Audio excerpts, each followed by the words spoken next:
नमस्कार दोस्तों, पाकिस्तान देश के इतिहास में आज तक एक भी प्राइम मिनिस्टर ने उनके फुल 5 ईयर टर्म कंप्लीट नहीं करी है। लोगों को लगा था जब इमरान खान प्रधानमंत्री बने तो वो पहले प्रधानमंत्री होंगे पाकिस्तान के जो अपनी पूरी टर्म कंप्लीट करेंगे, लेकिन ऐसा नहीं हुआ। इमरान खान की सरकार भी अब गिर चुकी है। कैसे गिरी, इसके पीछे की क्या कहानी है, बड़ी दिलचस्प है। आइए जानते हैं आज के इस वीडियो में। Pakistan's Prime Minister, the former cricketer Imran Khan, has been ousted from power after losing a vote of no confidence in Parliament. 174 members have recorded their votes in favor of the resolution has been passed by a majority of the total membership of the National Assembly.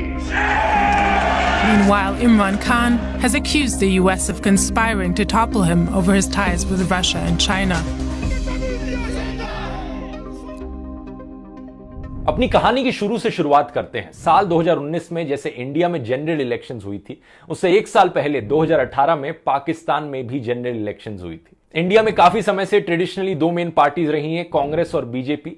Pakistan की 2018 की general elections में दो traditional parties थी, PMLN यानी पाकिस्तान मुस्लिम league Nawaz, जिसे head किया जाता है नवाज शरीफ के भाई शहबाज शरीफ के द्वारा, और दूसरी PPP पाकिस्तान पीपल्स पार्टी, जिसे हेड किया जाता है बिलावल भुट्टो जरदारी के द्वारा। लेकिन इन दोनों के अलावा एक तीसरी पार्टी भी कंटेस्ट कर रही थी, PTI पाकिस्तान तहरीक इंसाफ। इसके नाम का मतलब है मूवमेंट फॉर जस्टिस, और ये पार्टी को लीड कर रहे थे इमरान खान। इमरान खान एक फेमस पाकिस्तानी क्रिकेटर जिन्होंने 1992 के क्रिकेट वर्ल्ड कप में पाकिस्तान को जीत दिलाई थी, इकलौता वर्ल्ड कप जो कि आज के दिन तक पाकिस्तान जीता है। अब उस समय की अगर पॉलिटिकल सिचुएशन देखी जाए 2018 के टाइम की, तो इमरान खान एक नई उम्मीद की तरह उभर रहे थे। जो दो ट्रेडिशनल पार्टीज हैं उन पर नेपोटिज्म और करप्शन का इल्जाम लगा था। PPP के चीफ बिलावल भुट्टो जरदारी एक्चुअली में बेटे हैं फॉर्मर PM बेनाजिर भुट्टो और फॉर्मर प्रेसिडेंट आसिफ अली जरदारी की, और अगर उससे भी पीछे जाएं तो बेनाजिर भुट्टो एक्चुअली में बेटी थी फॉर्मर PM जुल्फिकार अली भुट्टो की। दूसरी PMLN पार्टी की इमेज पर करप्शन के दाग लगे थे। नवाज शरीफ को 2017 में PM की पोस्ट से हटाया गया था सुप्रीम कोर्ट ऑफ पाकिस्तान के द्वारा। उन पर पैनामा पेपर लीक्स के करप्शन एलिगेशंस लगे थे, लेकिन इनके अलावा कई और करप्शन केसेस भी चल रहे थे। जुलाई 2018 में इन्हें 10 साल की जेल का सेंटेंस दिया गया on charges of purchase of upscale apartments in London. 6 महीने बाद इन्हें 7 साल इंप्रिजनमेंट और $25 मिलियन का फाइन, क्योंकि ये नहीं प्रूफ कर पाए कि सऊदी अरेबिया में एक स्टील मिल की ओनरशिप इनके हाथों कैसे लगी। तो ऐसी खबरों के बीच खड़े हुए इमरान खान, कहा जनता से मुझे वोट दो, मैं प्रॉमिस करता हूं कोई करप्शन नहीं, कोई नेपोटिज्म नहीं। बहुत से लोग पाकिस्तान में इमरान खान को एक आखिरी उम्मीद की तरह देख रहे थे, लेकिन दूसरी तरफ कुछ क्रिटिक्स भी थे उनके। अब इमरान खान वैसे तो एक ऑक्सफोर्ड ग्रेजुएट रहे हैं, इन्होंने इंटरनेशनल क्रिकेट खेला है, इनकी 3 लव मैरिजेस हुई हैं, और पहली लव मैरिज इनकी एक ब्रिटिश जूइश बिलियनियर की बेटी के साथ हुई थी। इंटर रिलीजियस मैरिज थी। तो ये सब सुनकर आपको लगेगा कि इनकी सोच बहुत ओपन होगी, ये एक सेक्युलर लिबरल इंसान होंगे, लेकिन ऐसा नहीं है। इमरान खान से पूछा गया कि क्या ये अहमदी मुस्लिम्स के राइट्स को सपोर्ट करते हैं, तो इन्होंने कहा कि ये नहीं मानते कि अहमदीज एक्चुअली में मुस्लिम्स हैं, ये उन्हें नॉन मुस्लिम्स कंसिडर करते हैं। अगर आप नहीं जानते, अहमदी मुस्लिम्स एक्चुअली में मिर्जा गुलाम अहमद को एक प्रॉफिट मानते हैं। जो इंसान हमारे नबी को आखिरी पैगंबर नहीं मानता वो मुसलमान नहीं है। इसलिए ये कहना कि मैं कोई तहरीक इंसाफ इक़्तिदार में आके 73 कॉन्स्टिट्यूशन में कोई चेंज करेगी कायदियानों के मुतालिक, ये बिल्कुल झूठ है और प्रोपेगेंडा है। इसके अलावा इन्होंने अपनी इलेक्शन कैंपेनिंग में पाकिस्तान के ब्लास्फेमी लॉस को हेवीली डिफेंड किया। पाकिस्तान का आर्टिकल 295C, जिसके अकॉर्डिंग डेथ पेनल्टी दी जानी चाहिए उन लोगों को जो प्रॉफिट मोहम्मद को बदनाम करेंगे। और फिर इमरान खान ने राइट विंग जिंगोइस्टिक नेशनलिज्म का भी साथ लिया। नेशनलिज्म होता है अपने देश से प्यार करना, दूसरा जिंगोइस्टिक नेशनलिज्म होगा कि किसी दूसरे देश से नफरत करने लग जाना। ये चीज इंडियन मीडिया बहुत करता है, और 2018 की कैंपेनिंग में इमरान खान की पार्टी ने भी ऐसे ही स्लोगन्स लगाए थे। मोदी का जो यार है गद्दार है। इन्होंने ये भी क्लेम किया था कि इंटरनेशनल एस्टेब्लिशमेंट और इंडिया साथ में मिलकर काम कर रहे हैं शरीफ की पार्टी को जिताने में। ये वैसा ही हो गया जैसे इंडिया में कुछ पॉलिटिकल पार्टीज दूसरी पॉलिटिकल पार्टीज पर दोष डालती हैं कि देखो पाकिस्तान इन्हें सपोर्ट करने लग रहा है, इनके पीछे पाकिस्तान का हाथ है। लेकिन एनीवेज, इन सब के बावजूद 2018 की जनरल इलेक्शंस में इमरान खान की पार्टी PTI नंबर 1 पार्टी बनी। इन्हें 155 सीट्स मिली, जो कि 2013 पिछली इलेक्शन के कंपैरिजन में 4 गुना ज्यादा था। बहुत ही जबरदस्त परफॉर्मेंस। करप्शन और नेपोटिज्म की वजह से दोनों ट्रेडिशनल पार्टीज को एक बुरी हार का सामना करना पड़ा। शहबाज शरीफ की PMLN को 84 सीट्स मिली और तीसरी रैंक पर थी बिलावल भुट्टो जरदारी की PPP 56 सीट्स के साथ। ये सारी डिटेल्स आज की पॉलिटिकल क्राइसिस को समझने के लिए बहुत जरूरी है। तो टोटल में पाकिस्तान की नेशनल असेंबली में 342 सीट्स हैं और 172 मेजॉरिटी मार्क है। अब पीटीआई नंबर 1 पार्टी होने के बावजूद भी इस 172 मार्क को क्रॉस नहीं कर पाई। 155 सीट्स थी इनकी। इमरान खान ने कुछ छोटी पार्टीज और इंडिपेंडेंट्स के साथ मिलकर एक कोलेशन बनाई, जिसकी मदद से ये 178 सीट्स तक पहुंच गए। ऐसा करके इनकी सरकार तो बन गई, लेकिन मेजॉरिटी मार्क से ये थोड़ी सी ही ऊपर थी। सिर्फ 6 सीटें ज्यादा मेजॉरिटी मार्क से, तो इतनी मजबूत सरकार नहीं थी। अब आते हैं हम प्रेजेंट सिनेरियो पर। 8 मार्च को यानी करीब 1 महीने पहले ऑपोजिशन पार्टीज के सीनियर लीडर्स ने नेशनल असेंबली में डिमांड करी कि इमरान खान के खिलाफ एक नो कॉन्फिडेंस वोट होना चाहिए। असल में बात क्या है, पिछले कुछ सालों में ऑलमोस्ट सारी ऑपोजिशन पार्टीज पाकिस्तान में एकजुट हो गई हैं। इन्होंने एक अलायंस बनाई पाकिस्तान डेमोक्रेटिक मूवमेंट नाम से, पीडीएम। ये अलायंस एक कैच ऑल कोलेशन है, यानी इस अलायंस की कोई सख्त विचारधारा नहीं है। इसमें हर तरह की पार्टीज हैं, लेफ्ट विंग से लेकर एक्सट्रीम राइट विंग तक। बलोचिस्तान नेशनल पार्टी और नेशनल पार्टी जैसी सेक्युलर पार्टीज भी हैं, और जामियात उलेमाए इस्लाम और जामियात अहले हदीथ जैसी रिलीजियस कंजर्वेटिव पार्टीज भी हैं। पश्तूनख्वा मिली अवामी पार्टी, एक ऐसी पार्टी जो मार्क्सिज्म और डेमोक्रेटिक सोशलिज्म की बात करती है, ये भी है। और पाकिस्तान मुस्लिम लीग नवाज जैसी पार्टीज जो फ्री मार्केट कैपिटलिज्म की बात करती हैं, ये भी पार्टीज हैं। इस अलायंस ने करीब 1.5 साल पहले से जॉइंट ऑपोजिशन रैलीज करनी शुरू करी थी और जनता के मुद्दे उठाए थे। कुछ ऐसी प्रॉब्लम्स के बारे में बात करी थी जो पाकिस्तान आज के दिन तक फेस कर रहा है। नवाज शरीफ की बेटी मरियम नवाज ने रैलीज में कहा, इमरान खान ने लोगों से जॉब्स छीन ली है, 2 दिन तक का खाना नहीं मिल पा रहा है लोगों को। बिलावल भुट्टो जरदारी ने कहा कि पाकिस्तान के फार्मर्स भूखे हैं, देश का यूथ बहुत नाराज है। इन रैलीज में भारी संख्या में भीड़ देखने को मिली थी। Overall inflation, unemployment, power cuts, businesses का बंद होना, यही सब मुद्दों को लेकर ये ऑपोजिशन इमरान खान की सरकार के खिलाफ है। फिर आते हैं मार्च 2021 में पाकिस्तान के फाइनेंस मिनिस्टर अब्दुल हफीज शेख ने इलेक्शंस कंटेस्ट करी सेनेट के लिए। अब पाकिस्तान में एक सेनेट होता है जो कि इंडिया के राज्यसभा के इक्विवेलेंट है, लेकिन इंडिया और पाकिस्तान के लेजिस्लेटिव स्ट्रक्चर में कुछ डिफरेंसेस हैं। तो इसकी जो इलेक्शंस होती हैं, इसके लिए वोटिंग एक्चुअली में पाकिस्तान की नेशनल असेंबली में ही होती है, जो कि पाकिस्तान की नेशनल असेंबली इंडिया के लोकसभा के इक्विवेलेंट है। तो अब्दुल हफीज शेख एक्चुअली में अपनी सेनेट की सीट हार गए, इवन दो इमरान खान ने इनके लिए कैंपेनिंग करी थी। और जीता कौन? पीडीएम के जो कैंडिडेट थे, यूसुफ राजा गिलानी, जो कि पाकिस्तान के फॉर्मर प्राइम मिनिस्टर भी रह चुके हैं। तो ये चीज एक बड़ा झटका था इमरान खान की सरकार को। फाइनेंस मिनिस्टर सरकार के इलेक्शन हार गए, इवन दो इमरान खान इनके लिए कैंपेनिंग कर रहे थे। इसी चीज को लेकर अब ऑपोजिशन ने आवाज उठाई कि इमरान खान को अब रिजाइन कर देना चाहिए। नेशनल असेंबली का कॉन्फिडेंस लूज कर चुके हैं इमरान खान। ऐसा होता देख इमरान खान ने एक्चुअली में एक वॉलंटरी वोट ऑफ कॉन्फिडेंस किया नेशनल असेंबली में, यानी पार्लियामेंट से कहा कि सब वोट करो और देखते हैं मेरी सरकार अभी भी बनी रहेगी या नहीं बनी रहेगी। Majority MNAs, members of national assembly, मेरे साथ हैं या नहीं है। इंडिया में हम इन्हें वैसे एमपीज कहते हैं, मेंबर्स ऑफ पार्लियामेंट, यहां पर इन्हें एमएनएस कहते हैं, मेंबर्स ऑफ नेशनल असेंबली। ये एक्चुअली पाकिस्तान के इतिहास में सिर्फ दूसरी बार था कि किसी प्राइम मिनिस्टर ने खुद से वोट ऑफ कॉन्फिडेंस बुलाया हो नेशनल असेंबली में। जब ये वोटिंग हुई तो इमरान खान ने 178 वोट के साथ अपनी मेजॉरिटी फिर से प्रूफ कर दिखाई।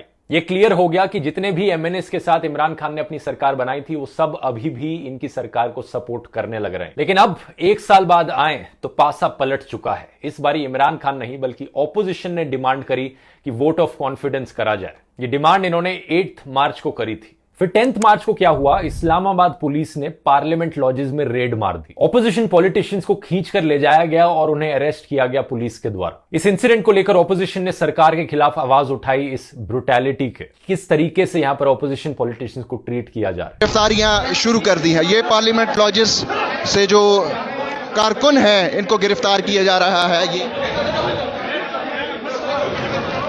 रज़ाकार यहाँ पर JUIFA के रज़ाकार थे, वो यहाँ पर मौजूद थे और उनकी जो है वो गिरफ्तारियां शुरू हैं। पाकिस्तान के इंटीरियर मिनिस्टर का कहना था कि यह चीज करनी जरूरी थी क्योंकि ऑपोजिशन के लोग एक्चुअली में भीड़ को लेकर आ रहे थे पार्लियामेंट में, मॉब्स लेकर आने लग रहे थे। इन्होंने कहा JUIF एक्चुअली में 70 वर्कर्स को लेकर आई थी और किसी को प्राइवेट मिलिशिया रखना अलाउड नहीं था। इसी के बीच पाकिस्तान की आर्मी, जिसका एक बहुत बड़ा इन्फ्लुएंस रहता है पाकिस्तान की पॉलिटिक्स के ऊपर, इसकी बात मैंने इंटरव्यू में करी थी जो मैंने करीब 3-4 साल पहले लिया था एक पाकिस्तानी एक्टिविस्ट के साथ। उस वीडियो को जाकर आप देख सकते हैं, इसका लिंक मैं नीचे डिस्क्रिप्शन में डाल दूंगा। पाकिस्तानी आर्मी ने इस सिचुएशन को देखकर कहा कि हम न्यूट्रल रहेंगे, इसे देखकर हम किसी की साइड नहीं लेंगे। यहां पर इमरान खान काफी गुस्सा हो गए इस चीज को देखकर। उन्होंने अपने भाषण में कहा कि सिर्फ जानवर न्यूट्रल रहते हैं, और ये एक बड़ा झटका था इमरान खान को, क्योंकि माना जाता था वो पाकिस्तान आर्मी और आईएसआई के सपोर्ट से ही पावर में रह रहे थे और ऑपोजिशन को चेक में रख रहे थे। फिर 18 मार्च को एक और बड़ा झटका लगा इमरान खान को। उनके खुद के ही पार्टी मेंबर्स रिवोल्ट करने लगे उनके खिलाफ। पीटीआई के एक रेबल एमएनए राजा रियाज ने जियो न्यूज को बताया कि करीब 24 पॉलिटिशियंस पीटीआई की पार्टी के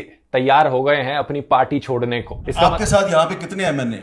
हम इधर 2 दर्जन के करीब लोग मौजूद हैं। 24 जी जनाब, जिनका ताल्लुक पीटीआई से है। जिनका ताल्लुक पीटीआई से है। 24। इसका मतलब यह है कि उनके सपोर्ट के बिना इमरान खान की सरकार गिर जाएगी। उन्होंने बताया कि इनमें से काफी पॉलिटिशियंस सिंध हाउस में बैठे हैं इस्लामाबाद में। राजा ने कहा वो अपने प्राइम मिनिस्टर से बहुत नाराज हैं। उनकी कॉन्स्टिट्यूएंसी में गैस शॉर्टेज चल रही थी, उसकी बात भी करी थी और उसको एड्रेस करने के लिए कुछ नहीं किया गया। और यह सब सुनकर इमरान खान ने जवाब में कहा कि ये जो सिंध हाउस है जहां पर ये पॉलिटिशियंस रुके हुए हैं, ये हॉर्स ट्रेडिंग का एक सेंटर बन चुका है। जब ये चीज और लोगों तक फैली, जो इमरान खान के सपोर्टर्स हैं, पीटीआई के पार्टी वर्कर्स हैं, वो भीड़ बनाकर गए सिंध हाउस तक। उन्होंने इमरान खान के फेवर में नारे लगाए और जो रेबल एमएनएस थे उन्हें कहा कि तुम लोग बिक गए हो। ये लोग दीवारें टाप कर अंदर तक पहुंच गए इस घर के।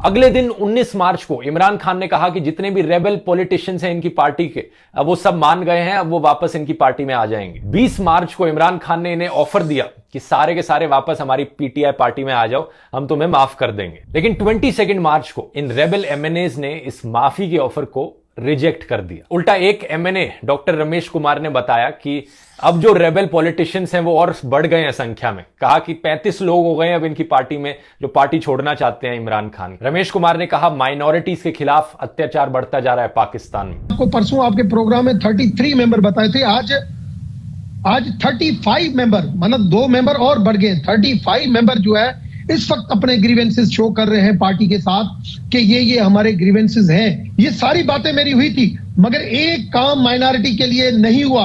अहमद हुसैन ने कहा कि प्राइम मिनिस्टर ने जनता की सुननी बंद कर दी है। इन्फ्लेशन देश में तेजी से बढ़ने लग रही है, आम जनता के लिए परेशानी होती जा रही है। दाल, आटा, घी, चीनी, इन सब के दाम बढ़ रहे हैं। अब इन रेबल एमएनएस को शो कॉज नोटिस इशू किए गए इमरान खान की सरकार के द्वारा। पाकिस्तान के कॉन्स्टिट्यूशन आर्टिकल 63A के अकॉर्डिंग किसी भी पार्टी के एमएनए को दूसरी पार्टी में डिफेक्ट करना इतनी आसानी से अलाउड नहीं है, उस पर बहुत सी रिस्ट्रिक्शंस हैं। लेकिन इन एमएनएज ने जवाब में कहा कि हमने तो आपकी पार्टी नहीं छोड़ी, हमने तो पीटीआई को नहीं छोड़ा है, हम तो ना ही किसी दूसरी पार्टी को ज्वाइन कर रहे हैं। अब इमरान खान के लिए प्रॉब्लम यह है कि अगर ये एमएनएज दूसरी पार्टी में डिफेक्ट नहीं भी करते, अगर इन सबको डिस्क्वालीफाई भी कर दिया जाता है, तो भी इमरान खान मेजॉरिटी मार्क नहीं क्रॉस कर पाएंगे। अब 23 मार्च को प्रॉब्लम्स और बढ़ गई। अभी तक इमरान खान की खुद की पार्टी के पॉलिटिशियंस प्रॉब्लम कर रहे थे, अब इनकी कोलेशन पार्टीज जो थी वो भी प्रॉब्लम करने लगी। 3 कोलेशन पार्टीज ये कहने लगी कि वो अब इमरान खान की सरकार को सपोर्ट करना बंद कर देंगी। पहली थी PMLQ,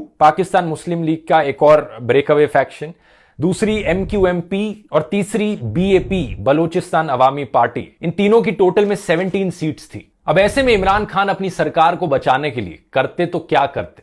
इन्होंने कोशिश करी इन कोलेशन पार्टीज को मनाने की। 28 मार्च को PMLQ के लीडर को पंजाब CM की पोस्ट ऑफर कर दी। पाकिस्तान में भी एक पंजाब है, उसके चीफ मिनिस्टर की पोस्ट इस कोलेशन पार्टी के लीडर को ऑफर कर दी। ऐसा करने से कम ये PMLQ वाली पार्टी तो मान गई। दूसरी MQMP पार्टी को ministry of ports and shipping offer करी गई। लेकिन 30 मार्च को इस पार्टी ने अपनी ऑपोजिशन से एग्रीमेंट बना ली।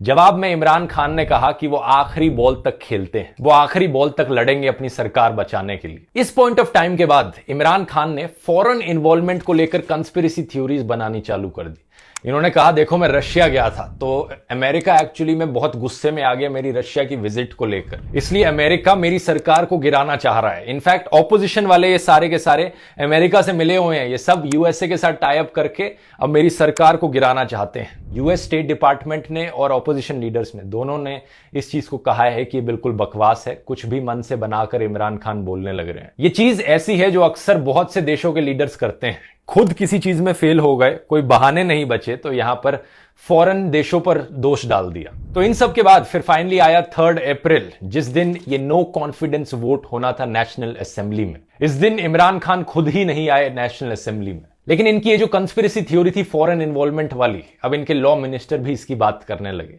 डेप्यूटी स्पीकर जो थे नेशनल असेंबली के, वो भी इन्हीं की पार्टी से थे। उन्होंने कहा भाई ये फॉरेन इन्वॉल्वमेंट हो रही है, इसके बेसिस पर अब हम ये नो कॉन्फिडेंस वोट नहीं कर सकते। इन्होंने पाकिस्तान के कॉन्स्टिट्यूशन का आर्टिकल 5 इन्वोक किया, जो कहता है कि यहां पर नो कॉन्फिडेंस वोट इलीगल है क्योंकि यहां पर फॉरेन पावर्स की इन्वॉल्वमेंट हो रही है। इस चीज का वैसे अभी तक कोई ठोस प्रूफ नहीं था। 2 दिन बाद रिपोर्ट में आया कि एक्चुअली में उस दिन नेशनल असेंबली में स्पीकर नहीं आए थे असेंबली के, ये चीज डेप्यूटी स्पीकर ने कही थी एक्चुअली, और स्पीकर नहीं आए क्योंकि वो इस आर्टिकल 5 की रूलिंग के फेवर में नहीं थे। इस रूलिंग के बाद इमरान खान ने पाकिस्तान के प्रेसिडेंट आरिफ अलवी को एडवाइस किया कि वो सारी असेंबलीज को डिसॉल्व कर दे, दोबारा से इलेक्शंस बुलाई जाएं पाकिस्तान में, और उनके प्रेसिडेंट ने ये कर भी दिया क्योंकि उनके प्रेसिडेंट एक रबर स्टैंप की तरह है, ज्यादा पावर्स नहीं है उनके पास। इस पॉइंट ऑफ टाइम तक आपको कहानी सुनकर लगता कि इमरान खान के लिए हैप्पी एंडिंग हो गई, उन्होंने किसी ना किसी तरीके से अपनी सरकार को यहां पर बचा लिया दोबारा से इलेक्शंस बुलवाकर। लेकिन ऐसा होता देखकर पाकिस्तान के सुप्रीम कोर्ट के चीफ जस्टिस ने सुओ मोटो कॉग्निसेंस लिया इस मैटर का, यानी खुद से इस इशू को सुप्रीम कोर्ट में लिया। यहां पर सुप्रीम कोर्ट ने तारीख पर तारीख नहीं दी, ना ही सुप्रीम कोर्ट सरकार के पैरों में जाकर गिरा, बल्कि सुप्रीम कोर्ट ने, पाकिस्तान के सुप्रीम कोर्ट ने लाजवाब तरीके से इंडिपेंडेंस दिखाया जुडिशरी का। 7 अप्रैल को सुप्रीम कोर्ट के 5 जज बेंच ने एक यूनानिमस वर्डिक्ट दिया। इन्होंने कहा कि इमरान खान की सरकार ने जो किया है वो अनकॉन्स्टिट्यूशनल है। इस तरीके से नो कॉन्फिडेंस वोट को खारिज नहीं किया जा सकता। जो फ्रेश इलेक्शंस यहां पर बुलाई जा रही हैं, हम उसे नल एंड वॉइड डिक्लेयर करते हैं। और ऑपोजिशन पार्टीज जो कहने लग रही हैं कि यहां पर नो कॉन्फिडेंस वोट होना चाहिए, वो सही है, उसकी परमिशन उन्हें दी जाती है। और फिर आया 9 अप्रैल, नो कॉन्फिडेंस वोट का दिन, और एज एक्सपेक्टेड इमरान खान की सरकार ये वोट हार गई। 172 मेजॉरिटी मार्क था, ऑपोजिशन को 174 वोट्स मिल गए। एक इंटरेस्टिंग फैक्ट यहां पर, इमरान खान एक्चुअली में पाकिस्तान के पहले प्रधानमंत्री बन गए नो कॉन्फिडेंस वोट से हटाए जाने वाले। अब देखा जाए, अगर एक प्राइम मिनिस्टर को उनकी टर्म खत्म होने से पहले हटाना है तो कॉन्स्टिट्यूशनली कहा जाए तो ये इकलौता तरीका है एक प्राइम मिनिस्टर को हटाने का। इसलिए एक तरीके से देखा जाए, ये जो पाकिस्तान के अंदर पॉलिटिकल क्राइसिस होने लग रही है, ये पाकिस्तान की डेमोक्रेसी के लिए एक अच्छी खबर है। यहां पर सुप्रीम कोर्ट इंडिपेंडेंटली एक्ट कर रहा है, आर्मी इंटरफेयर नहीं कर रही, और प्राइम मिनिस्टर को हटाया जा रहा है कॉन्स्टिट्यूशनल तरीके से। अब कहा जा रहा है कि पाकिस्तान के अगले प्रधानमंत्री बन सकते हैं शहबाज शरीफ, जिनकी बात मैंने वीडियो के शुरू में करी थी। वैसे ओवरऑल देखा जाए, ये पूरी सिचुएशन अभी तक इमरान खान के लिए कोई इतनी बुरी खबर नहीं है। हाँ, ये सच है कि उन्हें कुर्सी से हटा दिया गया है, लेकिन पाकिस्तान की जनरल इलेक्शंस सिर्फ 1-1.5 साल दूर है। इमरान खान चाहते थे कि असेंबली को अभी ही डिसॉल्व कर दिया जाए और फ्रेश इलेक्शंस बुला ली जाए, क्योंकि उनका मानना है कि जनता इमरान खान को सपोर्ट करती है। लेकिन अगर ये चीज सच है तो 1-1.5 साल बाद वैसे ही इलेक्शंस होने वाली हैं, तो वो 1-1.5 साल वेट कर सकते हैं इमरान खान। अगर पाकिस्तान की आवाम उन्हें सही में सपोर्ट करती है तो अगली इलेक्शंस वैसे भी उन्हें जीत जानी चाहिए। इमरान खान यहां पर इस नो कॉन्फिडेंस वोट को ना एक्सेप्ट करके अपनी खुद की ही इमेज खराब कर रहे हैं। यहां पर मुझे याद आते हैं former Indian prime minister Atal Bihari Vajpayee, जो साल 1999 में नो कॉन्फिडेंस वोट हार गए थे सिर्फ एक वोट से उनकी सरकार गिर गई थी।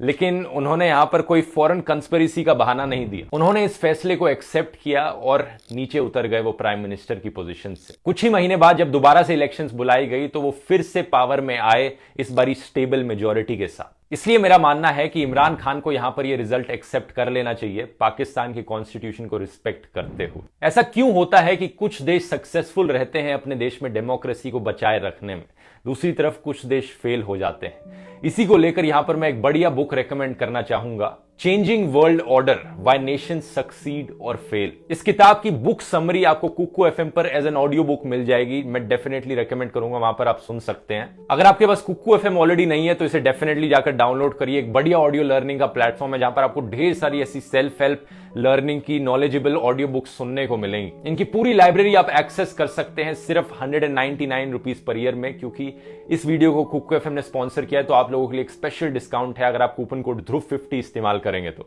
आपको 50% ऑफ मिलेगा इनके ओरिजिनल प्राइस पर, जो कि 399 रुपीज पर ईयर है। लिंक इसका नीचे डिस्क्रिप्शन में मिल जाएगा। वीडियो पसंद आया, बाकी करंट अफेयर्स के वीडियोस आप देख सकते हैं इस प्लेलिस्ट में, जो कि स्पेशली बनाई गई है वर्ल्ड करंट अफेयर्स के ऊपर। मेरे सारे वीडियोस आपको इस प्लेलिस्ट में यहां पर मिल जाएंगे क्लिक करके। बहुत बहुत धन्यवाद।